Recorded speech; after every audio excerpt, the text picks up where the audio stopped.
नमस्कार, माझं नाव भरत झोंबाडे. माझं नाव शांताबाई झोंबाडे आहे. मी रामटेकडे इकडे राहतो. मी अगोदर ड्रायव्हिंगचं काम करायचो. तर मागच्या महिन्यामध्ये छातीमध्ये दुखत होतं. त्याच्यामुळं सह्याद्री हॉस्पिटल इथे दाखल केलं सर्व फॅमिलीने. तर सांगितलं की एंजिओप्लास्टी करावं लागेल म्हणून सांगितलं, ब्लॉकेज असल्यामुळं.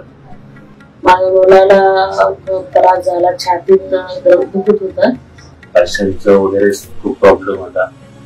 तर माझा लहान भाऊ अगोदरपासूनच राष्ट्रवादी पक्षामध्ये कार्यरत आहे आणि राष्ट्रवादी वैद्यकीय कक्षाकडून आम्हाला मदत झाली.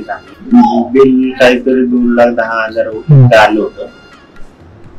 तर आम्हाला काहीतरी 1 लाखापर्यंतच भरावं लागलं. अशा प्रकारे खूप मोठी मदत झाली. दादांचा म्हणजे अजितदादा पवार यांचा राष्ट्रवादी वैद्यकीय कक्ष हा खूपच छान आहे. गोरगरिबांना खूपच मदत करत आहे. हा खूपच चांगला उपक्रम आहे. हा पुढे पण असाच चालू राहील जर आपण त्यांना सपोर्ट करत राहील तर. खरंच खूपच छान आहे. आम्ही खूप खूप आभारी आहे. Vote for Shivajirao Adhalrao Patil.